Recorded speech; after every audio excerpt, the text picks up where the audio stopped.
ठीक है। चलो, तो सबसे पहले अगर हम पेपर वन का सिलेबस एक बार देखें सोशियो का, ठीक है। तो सोशियो का ऑल्सो वन मोर थिंग, अगर किसी ने कभी सोशियो नहीं पढ़ा है तो I don't think this will help you. आपको ऐसे ही थोड़ा आइडिया लेना है तो देख सकते हो। This is only for who have studied socio comprehensively and just want to revise, ठीक है। ओके, तो पहला जो हमारा यूनिट है, इस वीडियो में I will only cover unit one, ठीक है। इसमें बस यूनिट वन ही दिया हुआ है। तो यूनिट वन में क्या है कि सोशियोलॉजी द डिसिप्लिन है, ठीक है, पेज 1 to 10। इसमें एक्चुअली इंटू 2 हो जाएगा, तो मैंने एक ही साइड का पेजेस लिखा, ठीक है। तो 20 पेजेस में हमारा ये कवर हो जाएगा, और आप देखोगे हैंड रिटन नोट्स है तो काफ़ी छोटा छोटा है, और मतलब ज़्यादा कंटेंट मैंने नहीं रखा है। I have also the sources I have used for this notes are like from various sources, ठीक है। जो भी पॉपुलर सोर्सेस है मार्केट में, मैंने सब कुछ यूज़ किया है उसके लिए। ओके, तो पहला जो हमारा है modernity, social changes in Europe and emergence of sociology, scope of the subject, comparison with other social sciences, sociology and common sense. यही कुछ टॉपिक्स हमें करना है, एंड इससे fairly good amount of PYQs है, एंड रिपीट भी होते हैं क्वेश्चंस, एंड मोर और लेस थोड़ा सा ट्विस्ट करके वही चीज पूछते हैं जिसमें कंटेंट वही लिखना होता है, बस थोड़ा सा ट्विस्ट करके लिखना होता है, ठीक है। ऑल्सो यहाँ पे जो इमर्जेंस ऑफ सोशियोलॉजी है, तो यहाँ पे एक्चुअली जो सोशियोलॉजी इमर्ज हुआ हर जगह पे डिफरेंट रीजन से हुआ, ठीक है। तो ये मतलब ऐसा नहीं है कि जो हम लोग जो ब्रॉडली पढ़ते हैं ना वो यूरोप का इमर्जेंस ऑफ सोशियोलॉजी पढ़ते हैं, ठीक है। बट दैट डजंट मीन कि पूरा दुनिया में यूरोप वाला ही रीजन से हुआ है या फिर एक ही साथ हुआ है। There are different reasons involved in this, ठीक है। ओके, तो इसके बाद बाकी की यूनिट्स हम बाद में देखेंगे जब वो कवर करेंगे। अभी हम फिलहाल इस यूनिट का बात कर रहे हैं, ठीक है। इस यूनिट में अगर हम लोग सबसे पहले बात करें कि जो सोशियोलॉजी द डिसिप्लिन है, ठीक है, इसमें जो सोशल चेंजेस इन यूरोप का हम बात करेंगे, मॉडर्निटी का बात करेंगे, इमर्जेंस ऑफ सोशियोलॉजी का बात करेंगे, ठीक है। तो सबसे पहले क्या था कि यूरोप में ऑल्सो सोशियोलॉजी में ना बहुत ज़्यादा कंट्रोवर्शियल चीज़ें होगी। तो उस कंट्रोवर्शियल चीज़ों से मेरा कोई लेना देना नहीं है, ठीक है। Just for disclaimer, because these are not my opinions, these are scholars opinion. हम तो यहाँ पे बस पढ़ रहे हैं, ठीक है, ओनली फॉर एजुकेशनल पर्पजेज। तो उस टाइम पे डार्क एज बोला जाता था, जब जो यूरोप था वो रिलीजियस वर्ल्ड था, ठीक है। उस टाइम पर हम डार्क एज बोलते हैं कि उस टाइम पे सब कुछ चर्च के द्वारा गवर्न होता था, ठीक है। तो अगर हम ऐसे करके रिवाइज कर लेंगे ना कि ब्रॉडली हम समझ लेंगे चीज़ों को, तो हमें सेंटेंस फॉर्म करना तो आता ही है। अगर किसी को लगता है कि हमें सेंटेंस फॉर्म करके उसको याद करके एग्जाम हॉल में जाएंगे, I don't think that's possible in exams like this. आपको वो सब चीज़ें वहीं पे करनी होगी, आपको बस ब्रॉडली चीज़ें पता होनी चाहिए। तो डार्क एज जो था उसमें रिलीजियस वर्ल्ड था, ठीक है। इसके बाद हुआ रेनेसॉन्स, ठीक है। रेनेसॉ का मतलब क्या है? रेनेसॉ का मतलब कुछ नहीं है कि एक फिलोसॉफिकल मूवमेंट को हम रेनेसॉ बोलते हैं, which involve humanism in every aspect of life. Humanism in every aspect of life. तो पहले क्या होता था? पहले जो पेंटिंग, लिटरेचर, ड्रामा, म्यूजिक जो भी था, ठीक है, ये सब कुछ रिलीजन के अराउंड रिवॉल्व करता था डार्क एज में, ठीक है। वही चीज जब ह्यूमनिज्म के अराउंड रिवॉल्व करने लगा तो उसको हम रेनेसॉ बोलने लगे, ठीक है।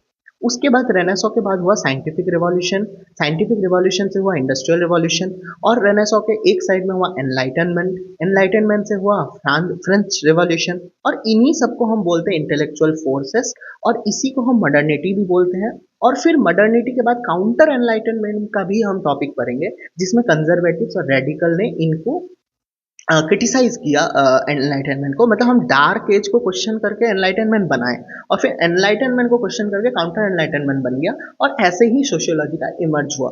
अगर आप लोग को पता ही होगा कि सोशियोलॉजी इज नॉट समथिंग जो कुछ ऑर्डर करता है कि सोसाइटी कैसे वर्क करनी चाहिए। मतलब some branches of sociology do that, but broadly sociology is about studying the factors involved in the phenomenon that's happening in the world, ठीक है। तो हम बस स्टडी करते हैं चीज़ों को, हम सही गलत कैसे चेंज होगा, क्या सही है क्या गलत है, इन सब चीज़ों में sociologist, most of the sociologist नहीं इन्वॉल्व होते हैं, except the ones like critical sociologist जो होते हैं वो थोड़े चेंज ओरिएंटेड होते हैं। फॉर एग्जाम्पल क्रिटिकल सोशियोलॉजिस्ट में मार्क्सिज्म आता है और फेमिनिज्म आता है। ये दो ब्रांच ऑफ सोशियोलॉजी जो है यही बस चेंज का डिमांड करते हैं, करेक्ट। ओके, सो हम रेनेसॉ का बात कर लिए, डार्क एज का भी बात कर लिए। उसके बाद जो मैंने बोला कि रेनेसॉ से दो चीज़ हुआ, एक साइंटिफिक रिवॉल्यूशन हुआ, ठीक है, और साइंटिफिक रिवॉल्यूशन से इंडस्ट्रियल रिवॉल्यूशन हुआ, और एनलाइटनमेंट से फ्रेंच रेवोल्यूशन, अभी हमने ऊपर में बात किया था, हम साथ साथ में रिकॉल भी करते चलेंगे। तो इसके बाद साइंटिफिक रिवॉल्यूशन जो हुआ, इसको हम क्या बोलते हैं कि it is a time period characterized by advent of logic, rationality, experiment. ये सब कीवर्ड्स हमें याद रखना है, ठीक है। जैसे आप लोगों ने मॉडर्न हिस्ट्री में पढ़ा होगा ना, एडवेंट ऑफ यूरोपियंस, तो वहीं से ये एडवेंट वर्ड उठा लो, ठीक है। Let's try to make our answer look beautiful without using very fancy words, ठीक है। तो scientific, what is scientific revolution? It's a time period characterized by advent of logic, rationality, experiment to explain functioning of universe. तो पहले क्या होता था कि मान लो कि थंडरस्टॉर्म हो रहा है, ठीक है, थंडरस्टॉर्म हो रहा है, तो हम इसको रिलीजियन से जोड़ देते थे कि जो गॉड है वो हमसे एंग्री है, इसीलिए थंडरस्टॉर्म हो रहा है, तो हम उसका उनका पूजा करेंगे तो वो रुक जाएगा। बट फिर जब साइंटिफिक रिवॉल्यूशन हुआ तो हर चीज में लॉजिक, रैशनैलिटी और एक्सपेरिमेंट घुस गया, और उसको फंक्शनिंग ऑफ यूनिवर्स को फिर हम उस लेंस से देखने लगे। That is basically scientific revolution. अब आप इसको खुद के लैंग्वेज में वहां पे लिख सकते हो अगर आपको ब्रॉडली चीजें पता हो। उसके बाद अगर अगर हमें कुछ साइंटिस्ट का नाम देना है, कि कॉपरनिकस थे, उन्होंने हीलियोसेंट्रिक थ्योरी दिया, फिर केपलर था, उन्होंने इलिप्टिकल ऑर्बिट का बात किया, और फिर जो गैलीलियो गैलीली थे, उन्होंने इन दोनों का बेसिकली प्रूफ दिया, ठीक है। तो this was all about scientific revolution. हमें ज़्यादा कुछ नहीं करना है, क्योंकि क्योंकि यूपीएससी शायद ही ऐसा क्वेश्चन पूछ लेगा कि right a short note on scientific revolution. ऐसा यूपीएससी आजकल नहीं करता है। वो काफ़ी एप्लीकेशन बेस्ड सवाल पूछता है, जिसमें आपको 50% ऑफ द क्वेश्चन में ही इसके बारे में लिखना होगा, जिसके लिए इतना कंटेंट इनफ है, ठीक है। थोड़ा आप इसको और एलाबोरेट करके लिख सकते हो, और बाकी 50% में कुछ एप्लीकेशन रिलेटेड ही कुछ पूछेगा, तो वो हम उस चीज़ पे कर देंगे, ठीक है। Okay, let's move to enlightenment. Enlightenment is basically intellectual movement involved advent of logic, rationality, experiment. अगर आपने नोटिस किया होगा, मैंने वही चीज घुसा दिया इसमें भी, advent of logic, rationality, experiment। इसमें भी हम वही चीज घुसा दी, advent of logic, rationality, experiment। बस इस पे वहां पे फंक्शनिंग ऑफ यूनिवर्स था, यहाँ पे हम फंक्शनिंग ऑफ गवर्नेंस और इकोनॉमी डाल दिया, ठीक है। Just to reduce our content memorization, ठीक है। हमें बहुत कम चीजें याद रख के बहुत ज्यादा चीजें लिखनी है, ठीक है। उसके बाद वॉल्टेयर का यहाँ पे हम एग्जांपल दे सकते हैं, उन्होंने फ्री स्पीच का बात किया। हॉब्स एंड लॉक ने नेचुरल राइट्स ऑफ इंडिविजुअल, जैसे लाइफ, लिबर्टी, प्रॉपर्टी। आपको पता होगा कि लिबर्टी, इक्वालिटी, फैटर्निटी का जो हम कंसेप्ट पढ़ते हैं पॉलिटी में, वो फ्रांस से आया था। तो यही फ्रेंच रिवॉल्यूशन से वो चीजें आई थी एनलाइटनमेंट के बाद। उसके बाद मैरी वोल्स्टोन क्राफ्ट का जेंडर इक्वालिटी का जो बात था, कि जेंडर मतलब सारे जेंडर्स को प्रॉपर्टी, एजुकेशन और पॉलिटिकल में इक्वल राइट्स मिलनी चाहिए। फिर रूसो जो थे, उन्होंने जनरल विल का बात किया। और फिर जैसे कि हम इकोनॉमी में पढ़ते हैं, एडम स्मिथ के बारे में, फ्री मार्केट, इनविजिबल हैंड, ये सब इकोनॉमी में अगर आपने पढ़े होंगे तो आपको इनविजिबल हैंड का कंसेप्ट पता होगा। फिर progressive taxation, specialization of skills, division of labour, ये सब चीज़ें आ जाती है, करेक्ट। इसके बाद जो नेक्स्ट हमारा है वो है हमारा इंडस्ट्रियल रिवॉल्यूशन, ठीक है। इंडस्ट्रियल रिवॉल्यूशन क्या है कि it is an era which involve wars, sorry wars बोल रहा हूँ, mass production, factory system, standardization of product, ठीक है। स्टैंडर्डाइजेशन ऑफ प्रोडक्ट क्या होता है? मास प्रोडक्शन तो आपको समझ में ही आ रहा है कि बहुत ज्यादा प्रोडक्शन हो रहा है। फैक्ट्री सिस्टम भी आपको पता चल रहा है कि मतलब जो चीजें पहले हाथ से होती थी वो फैक्ट्री से हो रही है। स्टैंडर्डाइजेशन मतलब क्या होता है कि मान लो आपने मैकडी रेस्टोरेंट में गए, आप ये मान लो आप कोलकाता में गए, या फिर आप दिल्ली में गए, या फिर आप चेन्नई में गए, ठीक है, या फिर आप राजस्थान में गए, आपको हर जगह पे सेम ही ऑलमोस्ट आपको फीलिंग आएगा इन्वायरमेंट का मैकडी के अंदर। तो इसको बोलते हैं हम स्टैंडर्डाइजेशन, ठीक है। तो industrial revolution is nothing but mass production, factory system and standardization of product, ठीक है। उसके बाद बेसिक प्रिंसिपल्स और फीचर्स हैं जो कुछ हमारे इंडस्ट्रियल रिवॉल्यूशन का, वो है कि एफिशिएंसी काफी बढ़ जाती है चीजों की। स्टैंडर्डाइजेशन तो मैंने बताया, कंट्रोल ओवर आउटकम भी होता है हमारा, कि हम कितना आउटकम चाहते हैं, किस चीज का आउटकम चाहते हैं, किस चीज का मार्केट में डिमांड है, उसके बेसिस पे हम आउटकम चाहते हैं, उसके बेसिस से हम प्रोडक्शन करेंगे। उसके बाद सेक्सुअल डिवीजन ऑफ लेबर भी आ गया, कि वर्क और होम के बीच में एक सेपरेशन क्रिएट हुआ। फिर concept of time based production का भी आया। फिर ब्यूरोक्रेसी भी one of the part of our industrial revolution, ठीक है। इसके बाद अगर हम लोग फ्रेंच रिवॉल्यूशन देखें, तो मैंने अभी अभी बोला था लिबर्टी, इक्वालिटी और फैटर्निटी, जो हमारे प्रियम्बल में लिखा हुआ है, ये चीज हमारा फ्रेंच रिवॉल्यूशन से आया था, फ्रांस से आया था, ठीक है। तो रिपब्लिक, इक्वल राइट्स, ये सब जो आया, वोटिंग राइट एक्सटेंडेड, इसका जो मोरल है कि religion losing its significance in governance. पहले जो चर्च के द्वारा गवर्न होता था, अब यहाँ पे एक सेक्युलरिज्म का कंसेप्ट आ रहा है। और आपको ये भी पता होगा कि वेस्ट का सेक्युलरिज्म वर्सेस इंडिया का सेक्युलरिज्म में काफी डिफरेंस है, ठीक है। उसके बाद इंटेलेक्चुअल फोर्सेस, मैंने बताया कि वही सब इंटेलेक्चुअल फोर्सेस है, कि रेनेसॉ, उसके बाद एनलाइटनमेंट, उसके बाद आपका साइंटिफिक रिवॉल्यूशन से इंडस्ट्रियल रिवॉल्यूशन, एनलाइटनमेंट से फ्रेंच रिवॉल्यूशन, यही सबको हम इंटेलेक्चुअल फोर्सेस बोलते हैं, ठीक है। वही बात हो गया, ठीक है। इसके बाद any force responsible for introduction of new ideas, उसी को हम बोलेंगे। अगर कोई भी चीज जो न्यू आइडियाज को बर्थ दे रहा है, उसी को हम लोग इंटेलेक्चुअल फोर्सेस बोलेंगे, और इसी का आउटकम्स को मॉडर्निटी बोलेंगे, ठीक है, इसी का आउटकम को हम मॉडर्निटी बोलेंगे। I think this much is very very clear, ठीक है, इसमें कुछ ज्यादा है नहीं, अगर आप ब्रॉडली कंसेप्ट समझ जाओगे तो आप इजीली इसको एग्जाम में प्रोड्यूस कर पाओगे, ठीक है। ओके, इसके बाद जब जो मैं बोल रहा था कि डार्क एज को क्वेश्चन करके, डार्क एज को क्वेश्चन करके हमारा आया था क्या, एनलाइटनमेंट, और एनलाइटनमेंट को क्वेश्चन करके आया काउंटर एनलाइटनमेंट। ठीक है, काउंटर एनलाइटनमेंट क्या में क्या है कि period which involve questioning the contribution of enlightenment, French revolution and industrial revolution, मतलब जो चीजें हम चेंज लाए डार्क एज के बाद उन्हीं को क्वेश्चन करके हम काउंटर एनलाइटनमेंट बोलते हैं उसको, ठीक है। उसके बाद counter enlightenment scholar believe that Enlightenment, French Revolution, Industrial Revolution have disturbed social order and caused lawlessness and anarchy. ठीक है, तो इनका ये मानना था कि क्योंकि रिलीजन का रोल काफी कम हो रहा है तो लोगों के मन से डर चला जा रहा है, लोग कुछ भी कर रहे हैं, उनको पहले एक डर होता था कि गॉड गुस्सा हो जाएंगे, ठीक है, पर अब वो डर लोगों के मन से खत्म होते जा रहा है, तो उसके वजह से सोशल ऑर्डर डिस्टर्ब हो रहा है, लॉलेसनेस क्रिएट हो रहा है और अनार्की आ रहा है, ठीक है। तो अगर आपको कुछ कंजर्वेटिव्स का नाम याद रखना है, लुई डी बोनार्ड है ये, इनको तो एक्सट्रीम कंजर्वेटिव बोला जाता था। ये क्या बोल रहे थे, he was not only criticizing the enlightenment, he was asking for like going back before the era of enlightenment, उनको फिर से डार्क एज में वापस जाना था, तो इनको हम एक्सट्रीम कंजर्वेटिव बोलते हैं, ठीक है। गाइज यहाँ पे कुछ सही गलत का बात नहीं हो रहा है, यहाँ पे बस हम स्टडी कर रहे हैं, ठीक है। उसके बाद जोसेफ दी मेस्ट्रे, उसके बाद डखाइम है, कॉम्ट है। आपको बहुत वो होगा जान के कि Durkheim and Comte were also conservatives, जबकि इनको हम फाउंडिंग फादर्स ऑफ सोशियोलॉजी बोलते हैं, ठीक है। तो this is how it is, ठीक है। उसके बाद जो सोशल ऑर्डर बेसिकली क्या था कि state system, patriarchy, monarchy, religious values, ये सब ना खत्म होते जा रहा था, और फिर जो लॉलेसनेस आ रहा था वो था आपका राइन ऑफ टेरर बढ़ रहा था, मूवमेंट्स प्रोटेस्ट होने लगे थे, डिवोर्स रेट्स बढ़ रहा था, सुसाइड बढ़ रहे थे, क्राइम बढ़ रहे थे, तो इनको लग रहा था कि ये सब लॉलेसनेस है, मतलब इनको इनके अकॉर्डिंग पेट्रियार्की रहता तो सही रहता, ठीक है। तो वही बात है ना, किसके लिए क्या लॉलेसनेस है और किसके लिए क्या लॉ है, वो काफी सब्जेक्टिव चीज है, ठीक है। ठीक है, उसके बाद some counter enlightenment scholars question industrial revolution also, ठीक है, जैसे कि man's potential got disturb, alienation का कंसेप्ट देते हैं मार्क्स। मार्क्स बोलते हैं कि पहले क्या होता था, मान लो कोई इंसान एक रिस्ट वॉच बना रहा है, ठीक है, तो वो पहले स्ट्रैप बनाता था उसका, फिर उसका डायल बनाता था, फिर उसका बॉडी बनाता था, तो उसको एक ना एक उसको एक सेटिस्फेक्शन का फीलिंग होता था जब पूरा प्रोडक्ट बन के रेडी हो जाता था। अब एक एलियनेशन का कंसेप्ट आता है कि रोज सुबह उठ के जो स्ट्रैप बनाने वाला है वो सिर्फ स्ट्रैप ही बनाएगा, तो उसको ये कोई सेटिस्फेक्शन नहीं देगा, ये काफी मैकेनिकल हो गया वर्क। पहले ऐसा नहीं था, पहले एक एक उसके साथ एक इमोशन भी कनेक्ट होता था कि मैंने पूरा का पूरा एक वॉच बनाया, ठीक है। तो this is the concept of alienation, मैंने एकदम सिंपल लैंग्वेज में आपको बता दिया, ये अगर आप इंग्लिश में बस लिख दोगे तो यू विल बी सॉर्टेड। उसके बाद man work repeatedly and monotonously on same task, वही तो मैं बताया ना कि वो स्ट्रैप बनाता है रोज मोनोटोनसली सेम टास्क करता है, उसको एलियनेशन का कंसेप्ट आता है।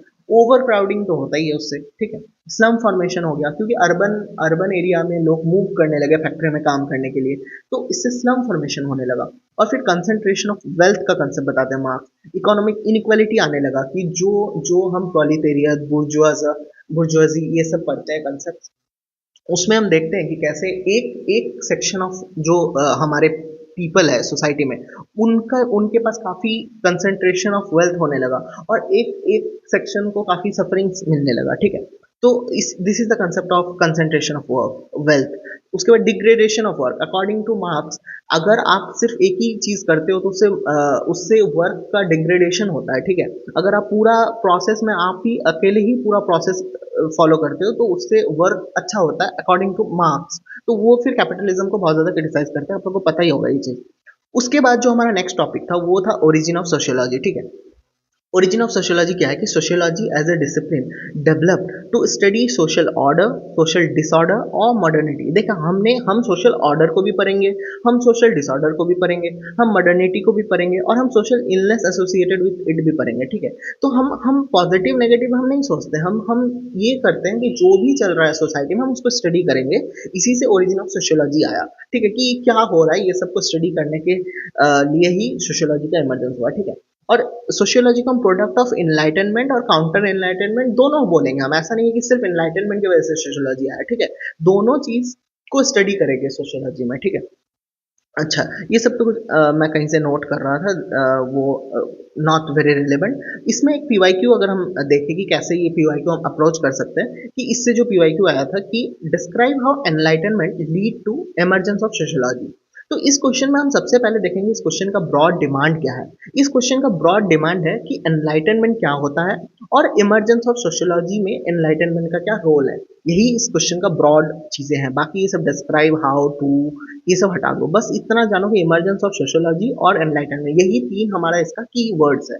इसमें हम देखेंगे सबसे पहले हम क्या करेंगे इस क्वेश्चन में कि एनलाइटनमेंट का डेफिनेशन लिख देंगे, वही जो मैंने ऊपर में बताया कि enlightenment is nothing but intellectual movement involve advent of logic, rationality, experiment to explain the functioning of governance and economy. मैंने यही बताया कि ऐसे ही मैंने साइंटिफिक रिवॉल्यूशन में यही चीज तीन को, लॉजिक, रैशनैलिटी और एक्सपेरिमेंट को लेके बस फंक्शनिंग ऑफ यूनिवर्स बता दिया था। करेक्ट। तो हम आंसर राइटिंग में वही चीज करेंगे कि हम सबसे पहले जो मेन मास्टर कीवर्ड है इसका हम सबसे पहले डेफिनेशन डाल देंगे, ठीक है, डाल दिया मैंने डेफिनेशन। इसके बाद हम वही सब टॉपिक डालेंगे जो सब टॉपिक यहाँ पे दिया हुआ है कि how enlightenment lead to emergence of sociology, enlightenment lead to new social order. ठीक है, तो हम यहाँ पे दो पार्ट में ब्रेक कर सकते हैं कि सोशियोलॉजी को लीड करने के पहले एनलाइटनमेंट ने एक नया सोशल ऑर्डर को लीड किया जिसमें monarchy was replaced by democracy, patriarchy was question by feminism, state lost the control of economy and the birth of free market and economy happened, individualism garnered importance। ये सब fancy word आपको answer writing practice करते करते आ जाएगा, ठीक है, that's not a problem. अगर आपको ब्रॉडली कंसेप्ट पता है तो आप लिख सकते हो। फिर this lead to social disorder हम ऐसे लिखेंगे, ठीक है, कि पहले तो enlightenment led to new social order and this led to social disorder also, क्योंकि हमने पढ़ा था ना कि सोशल ऑर्डर और डिसऑर्डर को पढ़ के ही तो हमारा सोशियोलॉजी का बर्थ होगा। तो हमने पहले देख लिया कि सोशल ऑर्डर क्या था, फिर हम देखेंगे डिसऑर्डर कैसे हुआ। तो डिसऑर्डर में भी हम वही चीजें लिखेंगे कि democracy lead to movement, protest, anarchy, divorce rates were on the rise, crime rates were on the rise due to loose religious restriction. मैंने बताया कि रिलीजन से जो एक डर होता था वो डर खत्म हो गया लोगों का। तो फिर इसके बाद इन रिस्पॉन्स कंजर्वेटिव इमर्ज, ठीक है, कंजर्वेटिव इमर्ज हुए, उसके जो हम काउंटर एनलाइटन स्कॉलर्स बोल रहे थे, scholars like Louis de Bonald and Joseph de Maistre are known as extreme conservative. मैंने बताया आपको कि इनके अकॉर्डिंग वापस लौट के डार्क एज में जाना था, ठीक है। Emile Durkheim and Auguste Comte were also found in the list of conservative. आप ये चीज मेंशन कर सकते हो अगर आप थिंकर्स का नाम डालोगे और कुछ कुछ ब्रॉड की टर्म्स यूज करोगे तो आपको एग्जामिनर को अट्रैक्टिंग लगेगी वो चीज। फिर हम डालेंगे फाइनल हेडिंग अपना इमर्जेंस ऑफ सोशियोलॉजी। इसमें हम लिखेंगे sociology as a discipline developed to study social order, social disorder और मॉडर्निटी एंड सोशल इलनेस। ये चार मेन कीवर्ड हमें लिखना है। Sociology is a product of enlightenment and counter enlightenment both. ये चीज दोनों चीज मेंटेन करना बहुत इंपॉर्टेंट है। ऐसा ना लगे कि सोशियो या तो एनलाइटनमेंट को फेवर कर रहा है या तो काउंटर एनलाइटनमेंट को फेवर कर रहा है, ऐसा कोई बात नहीं है, ठीक है। सोशियो का काम है बस सोसाइटी को पढ़ना, ठीक है। सोशियो का अगर डेफिनेशन भी आप देखोगे तो वही है, साइंटिफिक स्टडी ऑफ सोसाइटी, ठीक है। तो that's it about the emergence of sociology and वो आंसर यहीं तक था, ठीक है। तो I think it's pretty much clear. इसके बाद अगर हम यहाँ पे हम इन कंक्लूजन भी लिख सकते हैं एक लाइन कि this is how enlightenment led to emergence of sociology, वो हम लिख सकते हैं। मैं एक बार फिर से बोल दूं कि यहाँ पे हम आंसर राइटिंग प्रैक्टिस नहीं कर रहे हैं, यहाँ पे हम कंटेंट रिवाइज कर रहे हैं और एक फाइनल शॉर्ट नोट्स रेडी कर रहे हैं अपने एग्जाम के लिए, ठीक है। ओके इसके बाद मॉडर्निटी जो हमारा है उसमें हम एस एन आइसन्स डेट का एक नाम जानते हैं जो मल्टीपल मॉडर्निटी का कंसेप्ट बताता है, ठीक है। Multiple modernity is nothing but कि जो यूरोप में मॉडर्निटी है वो जरूरी नहीं कि पूरे दुनिया में वही मॉडर्निटी चल रहा है, ठीक है। तो Indian modernity by Yogendra Singh करके एक ऐसा आर्टिकल टाइप का है कि योगेंद्र सिंह जो थे उन्होंने इंडियन मॉडर्निटी के बारे में बताया कि caste system to caste based political parties, मतलब ये ट्रेडिशन था और ये ट्रेडिशनल चीज था कास्ट सिस्टम, और उसी से पॉलिटिकल पार्टी जो कि मॉडर्न मॉडर्न फिनोमेना है पर वो ट्रेडिशन पे बेस्ड है। तो Indian modernity is not a strict separation between traditional things and modern things। Indian modernity is basically a mix of both, ठीक है। how we interconnected them ये आपको कहीं और नहीं मिलेगा। फिर secularism on the concept of principle distance, आपको पता होगा कि इंडिया में प्रिंसिपल डिस्टेंस का कंसेप्ट को फॉलो करते हैं कि स्टेट पूरा पूरी दूर भी नहीं रहेगा, स्टेट एकदम घुस के भी नहीं रहेगा, state will treat equally all the religions. उसके बाद इंडियन सोशलिज्म का भी कंसेप्ट काफी डिफरेंट है बाकी जगह से। उसके बाद Russian modernity and Chinese modernity, Russia और चाइना में मोर और लेस सिमिलर हुआ था क्योंकि वहाँ पे सेम ही टाइप के गवर्नमेंट थे कि सोशलिस्ट एंड कम्युनिस्ट फिलोसॉफी वहाँ पे चलता था, यूनी पार्टी सिस्टम चलता था। फिर restriction on rights to maintain social order, उनके अकॉर्डिंग ये था कि अगर हम राइट्स को रेस्ट्रिक्ट कर देंगे तो मेंटेन सोशल ऑर्डर मेंटेन करने में इजी होगा, ये वहाँ का था। फिर हम साउथ ईस्ट एशियन मॉडर्निटी देखेंगे। गाइस हम ये इसलिए कर रहे हैं कि अगर हम हमें ऐसा क्वेश्चन मिल जाए कि discuss modernity in the present context keeping the world view in mind, ऐसा टाइप का अगर कुछ क्वेश्चन मिल जाता है तो हम सिर्फ मॉडर्निटी इन यूरोप नहीं लिख सकते हैं ना, हमें हमें ऑल ओवर वर्ल्ड का मॉडर्निटी लिखना होगा। एंड आप इंडिया का अगर एग्जाम दे रहे हो तो वहाँ पे यूरोप का modernity is not that relevant, correct, आपको इंडिया का मॉडर्निटी के बारे में बात करना पड़ेगा। तो we should be well aware of the modernity all over the world, ठीक है। उसके बाद जैसे कि मैंने इंट्रो में ही बताया था कि जो ओरिजिन ऑफ सोशियोलॉजी है वो सिर्फ यूरोप का नहीं है, क्योंकि सिर्फ यूरोप में सोशियोलॉजी इमर्ज नहीं हुआ था, हर जगह पे हुआ था। Europe was the first one most probably. तो बाकी जगह पे कैसे हुआ उसका भी हम रीजन देखेंगे, ठीक है। तो ओरिजिन ऑफ अमेरिकन सोशियोलॉजी क्या था कि शिकागो स्कूल में ये चीज हुआ था, और जेंडर इक्वालिटी और at work place and politics ये सब रीजन था, रेसिज्म, ऑर्फनेज फॉर चिल्ड्रन और old age, hunger and mail nutrition. तो आप देख सकते हो कि यहाँ पे एक चेंज के लिए, मतलब एक यहाँ पे एक better living style, life style के लिए जो रीजंस है उसकी वजह से ओरिजिन ऑफ अमेरिकन सोशियोलॉजी है, ठीक है। तो यहाँ पे आप ये सब कुछ कुछ नाम है, डूबोए, ठीक है, अफ्रो अमेरिकन सोशलिस्ट थे, जेन एडम्स थे, ये सब आप नाम थोड़ा बहुत आपको याद तो करना ही होगा थिंकर्स का। तो वहाँ पे जो अमेरिकन सोशियोलॉजी का जो मेन कैरेक्टरिस्टिक था वो था सोशल रिफॉर्मिस्ट ओरिएंटेशन का, सोशल रिफॉर्मिस्ट ओरिएंटेशन का था। पब्लिक सोशियोलॉजी हम बोलते हैं इसको, ठीक है, public sociology coined by Michael बुरो, ठीक है। आपको ये चीज याद रखना है कि अमेरिकन सोशियोलॉजी को हम पब्लिक सोशियोलॉजी बोलते हैं, जो कि सोशल रिफॉर्मिस्ट ओरिएंटेशन का था, करेक्ट। नेक्स्ट जो हमारा सब टॉपिक है कि socio versus other other discipline, ठीक है, अदर सब्जेक्ट्स बेसिकली। तो इसके बारे में मैंने लिखा नहीं है क्योंकि ये मोर और लेस सबको आता ही है कि सोशियो में क्या करते हैं और वर्सेस हिस्ट्री में क्या करते हैं। This versus thing is very easy कि पॉलिटिकल साइंस क्या करता है, सोशियो क्या करता है, क्योंकि इसमें डिफरेंस लिखना है ना। This is not a very difficult thing to, उतना फिर लिखता तो बहुत ज्यादा लेंथी हो जाता है, या कहीं से भी मिल जाएगा आपको। बट इम्पॉर्टेंट इज की how the versus change to related, ठीक है। मतलब पहले हम वर्सेस का बात करते थे, अब हम रिलेटेड का बात करते हैं। पहले सोशियो वर्सेस हिस्ट्री होता था, अब हम हिस्टोरिकल सोशियोलॉजी का बात करते हैं, हिस्टोरिकल सोशियोलॉजी का बात करते हैं। पहले सोशियो वर्सेस पॉलिटिकल साइंस होता था, अब हम पॉलिटिकल सोशियोलॉजी का बात करते हैं। पहले सोशियो वर्सेस साइकोलॉजी होता था, अब हम सोशल साइकोलॉजी का बात करते हैं। That's how we interrelated this discipline, ठीक है। तो इसमें अगर हम देखें कि changing equation of socio with other discipline, ठीक है, अगर ऐसा टाइप का कुछ क्वेश्चन है, क्योंकि यूपीएससी अब वही घिसा पिटा सवाल नहीं पूछता है कि बताओ सोशियो और हिस्ट्री में क्या डिफरेंस है, सबको पता है वो चीज। वो अब ये पूछेगा कि बताओ सोशियो और हिस्ट्री रिलेटेड कैसे है, ठीक है। तो इसको हम इंटरडिसिप्लिनरिटी का कंसेप्ट समझते हैं, ठीक है, इंटरडिसिप्लिनरिटी का कंसेप्ट है। तो हिस्टोरिकल सोशियोलॉजी मैंने अभी बताया ना, हिस्ट्री वर्सेस सोशियोलॉजी से हम हिस्टोरिकल सोशियोलॉजी पे आ गए। ये क्या बोलता है कि origin and evolution of social institutions, Engels होड टू न्यूक्लियर फैमिली। एंजल काफी इंपॉर्टेंट थिंकर है हमारे सोशियोलॉजी में, एंड ही इज अभी अभी एक बहुत पॉपुलर इंस्टीट्यूट में एसएफजी जो होता है आपको पता ही होगा, वहां पे एक क्वेश्चन भी आया था एंजल का। तो जो सोशियोलॉजी के स्टूडेंट है वो क्वेश्चन इजीली सॉल्व कर सकता है। तो एंजल क्या बात करता है कि जो पहले जो ज्वाइंट फैमिली होता था, होड था बेसिकली, वो न्यूक्लियर फैमिली पे जो कन्वर्ट हो गया, ठीक है। तो हिस्टोरिकल सोशियोलॉजी वो चीज को स्टडी करेगा। फिर generalization based on historical events, ठीक है। तो उसका भी एक थिंकर का नाम है कि बैरिंगटन मूर, ठीक है, ओरिजिन ऑफ डिक्टेटरशिप डेमोक्रेसी, ठीक है। फिर generalization based on historical events, ये सब करेगा सोशियोलॉजी, हिस्टोरिकल सोशियोलॉजी बेसिकली, कि जो सोशल मूवमेंट है, ठीक है, जैसे कि मान लो कोई एक हम अपना ही हिस्ट्री का ले लेते हैं ना, जैसे कि चौरी चौरा मूवमेंट। तो चौरी चौरा मूवमेंट के बारे में तो हिस्ट्री बताएगा कि क्या था चौरी चौरा मूवमेंट, पर मूवमेंट के पीछे के फैक्टर्स क्या थे वो हिस्टोरिकल सोशियोलॉजी डील करेगा, ठीक है। उसके बाद मार्क्स क्लास स्ट्रगल का बात करते हैं कि मोटर ऑफ हिस्ट्री है। तो यहाँ पे एक आप बहुत पॉपुलर कोट यूज कर सकते हो, मुझे यहाँ ये कहीं से मिला था तो मैंने एक लिख लिया यहाँ पे कि sociology without history is rootless. अगर आप सोशियोलॉजी बिना हिस्ट्री का पढ़ोगे तो रूटलेस हो जाएगा, और हिस्ट्री आप बिना सोशियोलॉजी का पढ़ोगे तो फ्रूटलेस हो जाएगा। ऐसी चीजों से अगर आप अपना आंसर स्टार्ट करोगे तो बहुत ही अट्रैक्टिव लगता है कि sociology without history is rootless and history without sociology is fruitless. आपको ऐसी चीजें मतलब बैठ के याद नहीं करनी है, चीजें याद हो जाती है ऐसे बार बार रिवाइज करके। फिर socio versus political science change हो गया पॉलिटिकल सोशियोलॉजी में, ठीक है। Social factors underlying distribution of power in society, ठीक है, class, caste, religion, sexuality, age, gender, ये सब चीजें फैक्टर्स आ जाती है। फिर health of democracy and different political regimes, ये सोशियोलॉजी, मतलब यहाँ पे जो ये पॉइंट्स है ये बेसिकली ये बता रहा है कि पॉलिटिकल सोशियोलॉजी क्या करेगा, ठीक है, उसका बेसिकली वर्क जॉब प्रोफाइल बता रहा है, ठीक है। फिर वैरायटी ऑफ डेमोक्रेसीज का एक पीवाईक्यू भी है मोस्ट प्रोबेबली।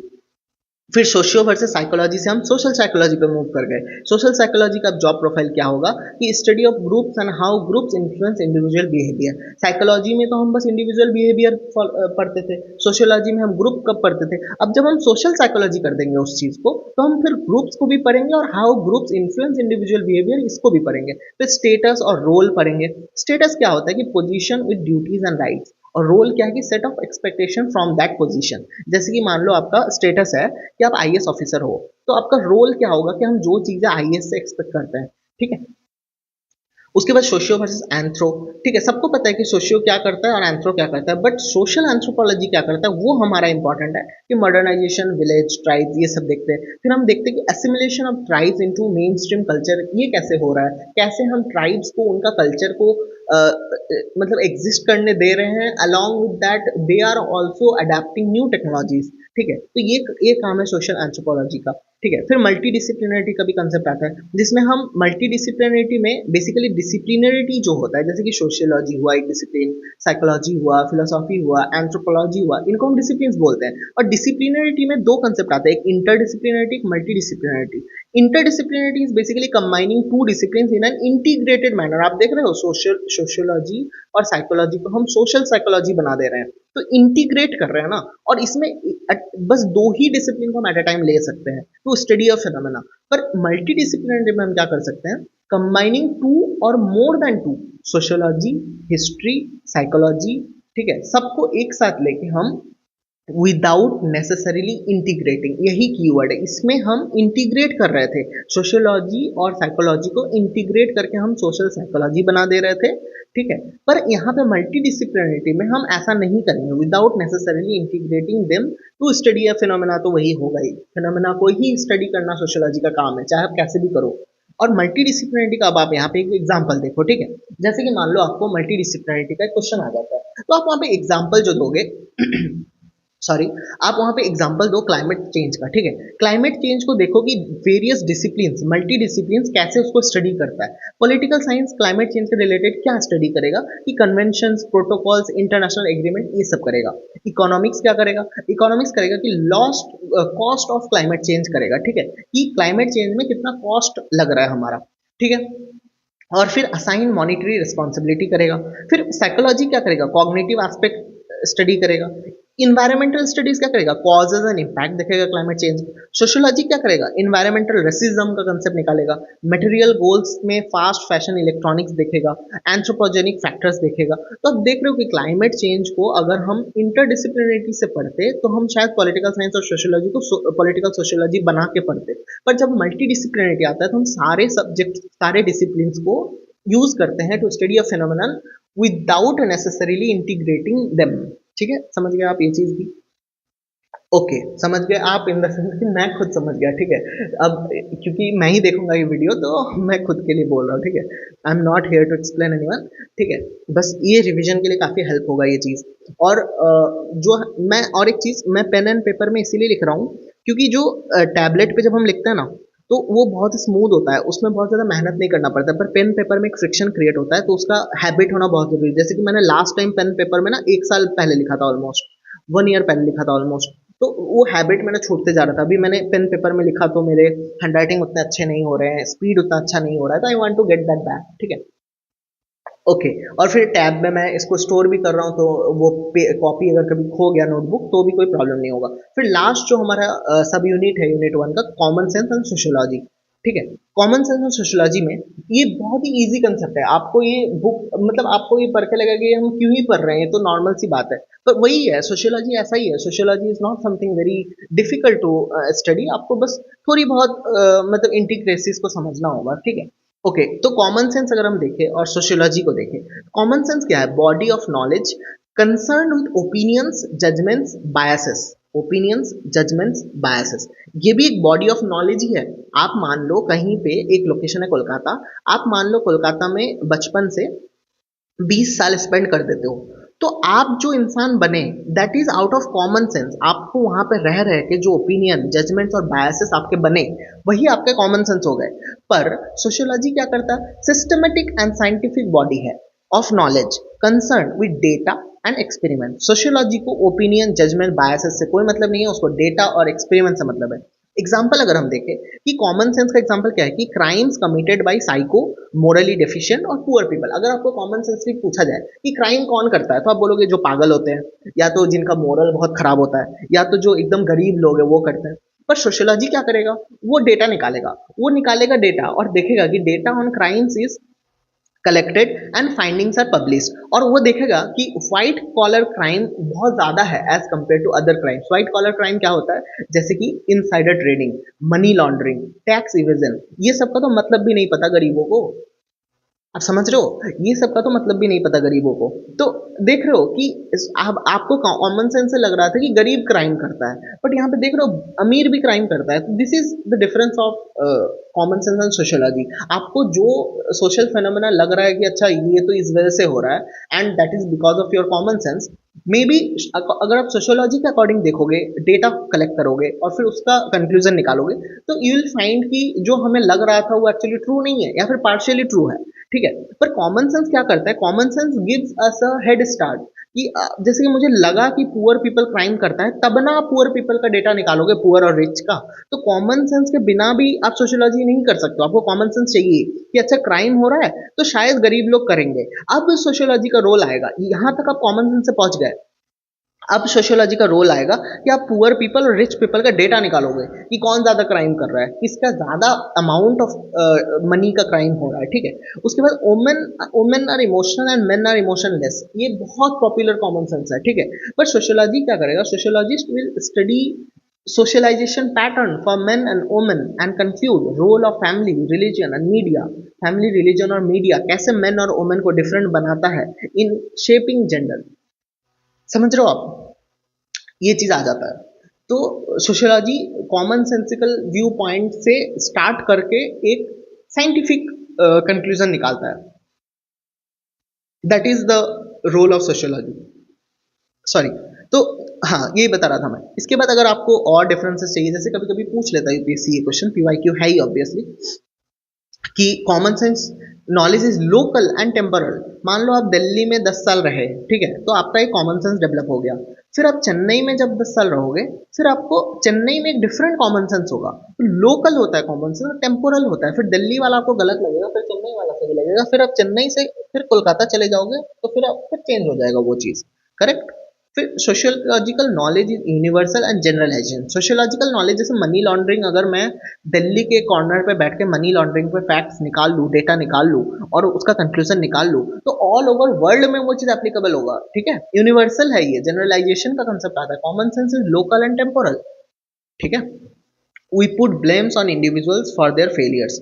ठीक है, हम इंडिविजुअल्स पे ब्लेम करते हैं उनके फेलियर्स के लिए कॉमन सेंस में। ठीक है, मान लो कोई इंसान फेल कर गया किसी भी चीज में, करियर वाइज, पर्सनल लाइफ में, तो हम उस इंडिविजुअल को ब्लेम करते हैं। बट सोशियोलॉजी क्या करता है? Sociological knowledge helps to understand external factors causing influence on individual life. ठीक है, इसी को हम सोशियोलॉजिकल इमेजिनेशन बोलते हैं। जैसे कि अगर आपको किसी का सुसाइड का न्यूज मिला कि किसी ने सुसाइड कमिट कर लिया, तो आप क्या बोलोगे? कि आप यही बोलोगे कि उस इंसान का गलती है। पर जब आप सोशियोलॉजिकली देखोगे तो sociology and will try to understand and find the factors that led to the suicide of this person.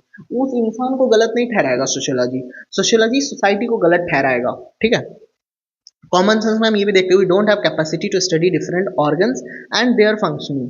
ठीक है, individuals don't question common sense. आपको कॉमन सेंस को आप कैसे क्वेश्चन कर सकते हो? Common sense is something you इनेट।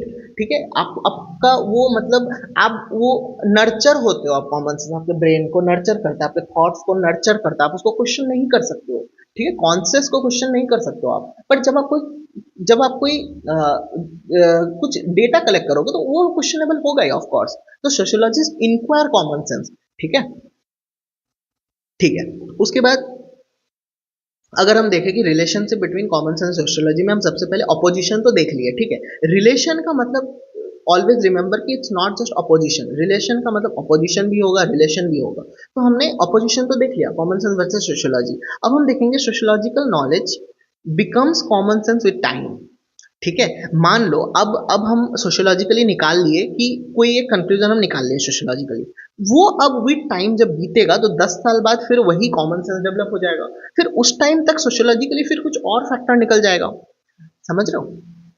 फिर common sense is starting point of sociology, मैंने यही बात बोला था कि although common sense and sociology is very very different, but without common sense it's very difficult to move ahead in the path of sociology.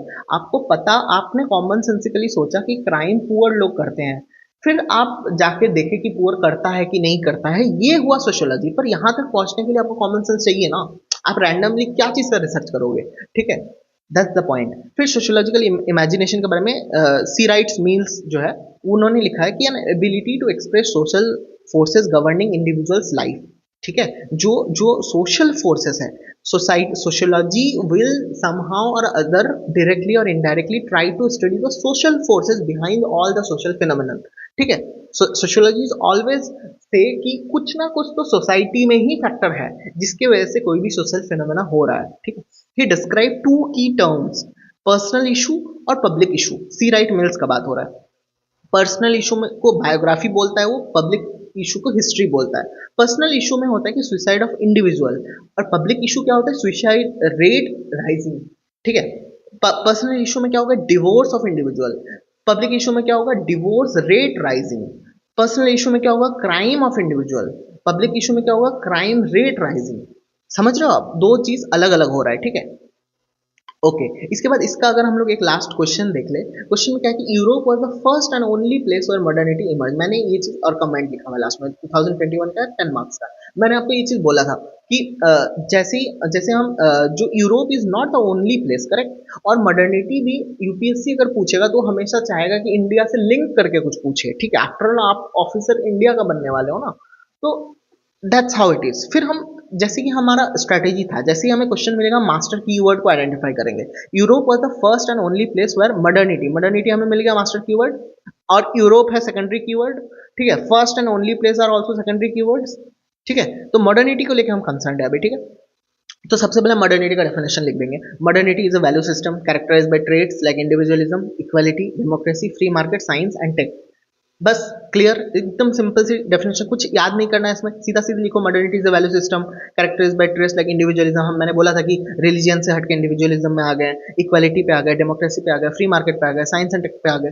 Simple सी definition हो गया modernity का। उसके बाद हम सीधा देखेंगे emergence of modernity in Europe, क्योंकि यहाँ पे बोला है ना Europe was the first and only place, ठीक है। तो वो तो बात तो सही है, पर उसको हम जस्टिफाई करेंगे कि नहीं ओनली प्लेस नहीं है, या फिर है, वो हम बाद में डिफाइन करेंगे ना, जस्टिस करेंगे। हो भी तो सकता था कि हाँ ओनली प्लेस ही है, पर हम वो बाद में फर्दर डेवलप करेंगे। पहले तो हम ये लिख देते कि इमर्जेंस ऑफ मॉडर्निटी यूरोप में तो वही होगा, ठीक है।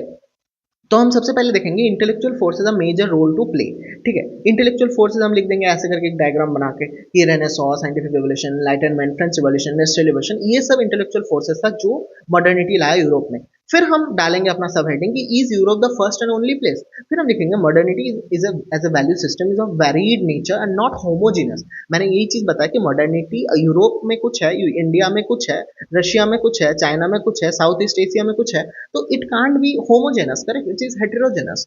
And to believe that Europe is the only place where modernity emerged would be equal to colonization of modernity.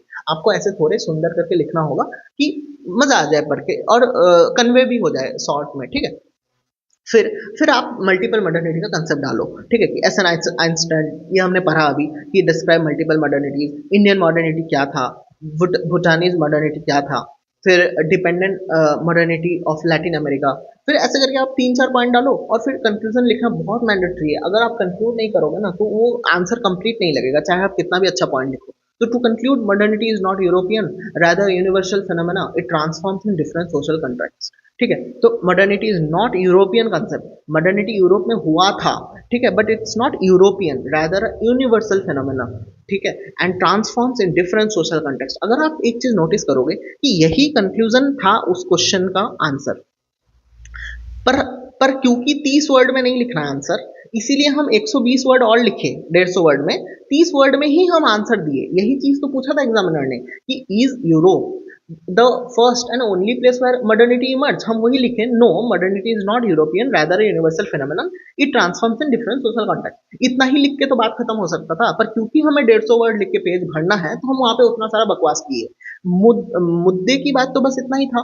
तो हम कंफ्यूजन में वही चीज को जो एग्जैक्ट क्वेश्चन में पूछेगा वही चीज को हम एग्जैक्ट छोटे में आंसर लिखेंगे, समझो कि यही आंसर है।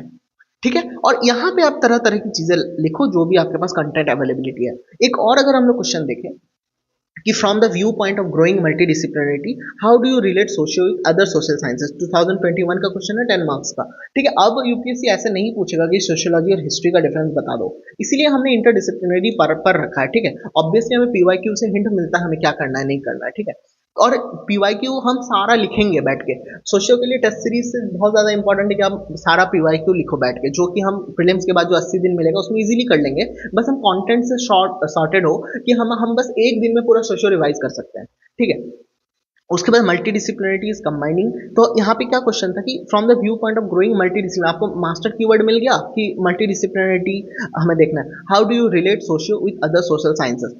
ठीक है, तो मल्टीडिसिप्लिनरिटी इज कंबाइनिंग टू और more discipline without necessarily integrating. ये चीज मैंने बताया था, आपको याद है कि इंटरडिसिप्लिनरी में हमें दो ही डिसिप्लिन को हमें इंटीग्रेट करना है, पर इसमें कंबाइन टू और मोर को without necessarily integrating one with the other. यही तो चीज था मॉडर्निटी, तो मल्टीडिसिप्लिनरी सॉरी, तो मल्टीडिसिप्लिनरी हम डेफिनेशन लिख दिए। फिर हम जाएंगे कि how sociology is related with other social sciences, इसमें हम लिख देंगे socio related politics science, socio related anthro. ये मैंने अभी लिखा नहीं, मुझे आलस आ गया कि हाँ ठीक है समझ गया ब्रॉडली। ठीक है, उसके बाद हम लिखेंगे मल्टी डिसिप्लिनरी रिलेशन हेडिंग डालेंगे और लिखेंगे sociology has integrated relation not just with one of the other social sciences rather it shares harmonious relation with all social sciences. ठीक है, तो हम मल्टी डिसिप्लिनरी यही दिखाएंगे मल्टी डिसिप्लिनरिटी में कि हम सोशियोलॉजी बस एक डिसिप्लिन से, एक दूसरा अदर सोशल डिसिप्लिन से नहीं वो कंसर्न है, वो सबके साथ हार्मोनियस रिलेशन रखता है। और क्लाइमेट चेंज वाला अपना वही फिक्स्ड। ठीक है, क्योंकि यूपीएससी ये तो शायद ही पूछे कि पॉवर्टी पे बताओ मल्टीडिसिप्लिनरिटी, अगर वो भी पूछेगा तो हम वो भी कर सकते हैं वहीं पे बैठे बैठे एग्जाम हॉल में। पर अगर हमको एक चीज का पता है तो हम वो चीज इजीली कर सकते हैं। पॉवर्टी में आप सोचो ना, अभी अभी चलो एक्टिव रिकॉल करते हैं विदाउट एनी प्रिपरेशन। पॉवर्टी आया, इकोनॉमी में क्या लिखोगे कि पॉवर्टी लाइन हम करेंगे, कैसे पॉवर्टी को एलिविएट कर सकते हैं, ये सब इकोनॉमी बात करेगा। पॉलिटिकली हम देखेंगे पॉलिटिकली क्या रोल है पॉलिटिका, इन्वायरमेंट में देखेंगे कि रूरल और अर्बन से क्या हो रहा है। समझ रहे हो, इजीली हो जाएगा वो चीज। और अगर यूपीएससी नहीं पूछा स्पेसिफिकली कि पॉवर्टी का बताओ या क्लाइमेट चेंज का बताओ, तो हम अपना क्लाइमेट चेंज फिक्स रट लेंगे, या फिर आपको पॉवर्टी रटना पॉवर्टी रट लो। ठीक है, 10 बार एक चीज पढ़ लोगे ना तो वो फाइनल हो जाएगा, 10 बार भी नहीं पढ़ना पड़ेगा, इतना बेसिक चीज है, कॉमन सेंसिकली है। तो we are done with this.